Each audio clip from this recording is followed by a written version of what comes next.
Good morning, all.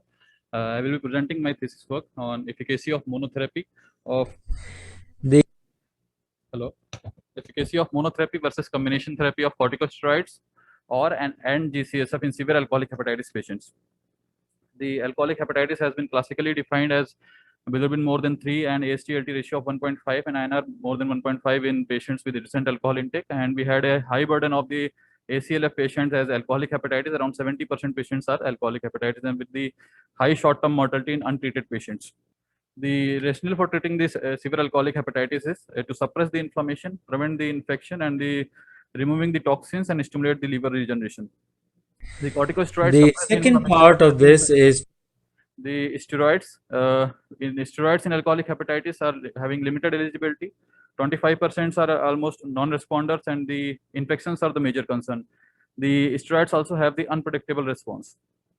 The granulocyte colony stimulating factors has been studied in ACLF patients, improves the survival, and also in the severe alcoholic hepatitis patient also improves the survival. It is also studied in the non-responder patients, and it has been found to have increased the survival. The GCSF use is not studied in steroid eligible patients, and also the combination of GCSF and steroid has not been studied.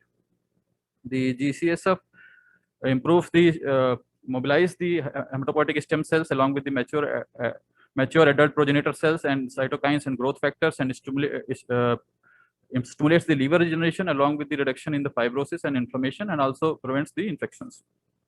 So we hypothesized that GCSF by its immunomodulatory and regenerative property would be effective in steroid-eligible severe alcoholic hepatitis patients either alone or when combined with steroids by reducing the infection rates and by enhancing the hepatic regeneration. Our primary endpoints was to study the 90-day survival, and the secondary endpoints was to study 28-day survival, and to study the reduction in the infection rates, and also to study the steroid responsiveness and the disease severity indices. We included all the patients of 18 to 65 years of age with severe alcoholic hepatitis, and we excluded all the patients with active infection, active upper GI bleed, and hepatorenal syndrome, and also all the patients of DF more than 90 were excluded, and those patients who have other etiology of the liver disease were excluded. So we randomized the patients into the 3 groups. First group received the steroids for 7 days, and if the Lilly score was more than 0.45, the patients were non-responders and the steroids were stopped, and patients were continued on the medical nutrition therapy. In the responders, the steroids were continued for more 21 days and followed by the tapering. In the second group, we had given steroids plus GCSF, and if the patient was responder, we continued both steroid and GCSF, and if the patient is non-responder, we continued GCSF only and stopped the steroids. In the third group, we have given only GCSF 300 microgram for 7 days, followed by the 300 microgram every third day for 5 more doses, total 12 doses in a 1 month. Our endpoints were 90-day survival, withdrawal due to side effects, bleeding during the therapy, liver transplantation, and death. The sample size was 114. The stopping rules were TLC more than 25,000, GI bleed, encephalopathy worsening, side effects of the therapy, and the infections. The overall 253 patients were screened for the study, and 84 patients were randomized, and 72 patients have completed the 90 days follow-up, and 28 patients in the each groups. The baseline characteristic of the population, the bilirubin was 22, the mean MDF score at the baseline was 66, and the MELD score was 25. There was no significant difference at the baseline. The primary outcome was the survival at 90 days, and the survival in the steroid group was 66% at 90 days, and in the combination arm was 95%, and in the GCSF arm was 87%. So there was a statistically significant survival benefit in adding GCSF to the steroids, but other groups had, but only GCSF had no significant difference in the survival over the steroids at the day 90. This was the survival at 90 days, and most of the patients in the steroid arms died after the 1 month. So the 28-day survival also, we had studied the 28-day survival, the 87% 28-day survival in the steroid groups, and the combination arm, it was 100%. None of the patient in the combination arm died at 28 days. And in the GCSF arm, there was 95% survival, but the difference in the survival at 28 days was not significant. The other secondary outcome was the changes in the Lilly score.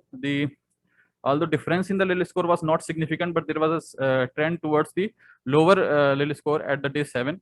And the steroid responsiveness, as measured by the steroid responders, there was a significantly high responders in the G-CSF plus steroid group, and there was a statistically significant difference in responders versus non-responders in combination of the steroid plus G-CSF versus steroid alone. The changes in the disease severity, as assessed by the MELD score, there was a significant reduction in all the 3 groups when we see the MELD scores over the 90 days. And this shows that G-CSF is as effective as reducing, as effective as the steroids and combination in reducing the MELD score. This was the change in MELD score over the time, and although there was no statistically significant difference, but the combination arm has more trend towards the lower MELD score at day 90. In the MADRS discrimination factor, there was a significant reduction in the MDF scores in all the 3 limbs, and also there was no significant differences in the reduction in the MDF scores when we see at day 0, day 7, day 28, and day 90. So we can also conclude from this slide that G-CSF is as effective as the steroids versus combination in reducing the MDF scores. This was the trend over the 90 days. There was a slight delayed reduction in the MDF score in the G-CSF arm as compared to the combination and the steroid arm, but the results were not significant. Coming to the adverse events of the therapy, the infections were quite common in the steroid groups, and the 33% of the patients who received the steroid had the infections, and the infections were more common in between the 2nd week to the 4th week. And in the combination arm, 2 patients had developed the infection, which were in the 2nd to 3rd, and 1 patient after 1 month. In the G-CSF arm, only 1 patient had developed the infection, which was after the completion of the therapy. In the bleed, upper GI versus lower GI bleed, 4 patients in the G-CSF arm, that is 20, had developed the bleed. One patient died because of the refractory bleed from the GI tract, which was oozing all over the colon. So the patient died, but there was no significant differences in the upper GI bleed incidence. In the G-CSF arm, the 2 patients had upper GI bleed in between the 3rd and 4th week.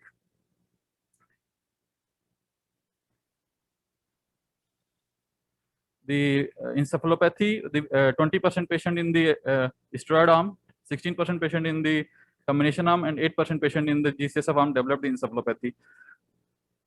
AKI was 20% in the steroid arm and 8% in the combination arm.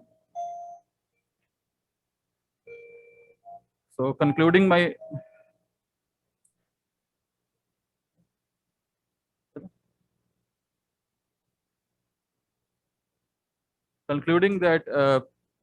the G-CSF can be used as a monotherapy in severe alcoholic hepatitis patient, and the addition of the steroid can increase the steroid responsiveness in patients with severe alcoholic hepatitis.